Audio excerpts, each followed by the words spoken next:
చీకట్ల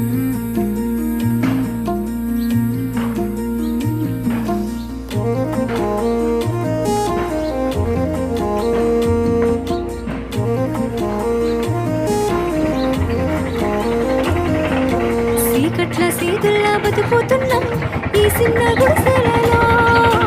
అంటూలు బియ్యమే తింటూ ఉన్నాం, మన ఎలా లేదోరయ్యా. కష్టాలు తోడున్న అందరికీ నా ఒళ్ళని కనిపిస్తలేనమ్మ కొందరికి కష్టాల్లో నేనున్నని. నా ఒళ్ళు నీ ఒళ్ళు ఏమున్నది, అన్ని కాగితాల బంధాలు అవి. కాగితాలే జీవితాలనుకొని అయినోళ్ళనే వదులుకుంటారయ్యా. బాగుంటే 10 మంది వస్తారయ్యో చుట్టాలై మన ఇంటికి, లేకుంటే వదిలేసి పోతారయ్యో అయినోళ్ళే ముమ్మాటికి. చూస్తున్న చుట్టంత కళ్ళతోని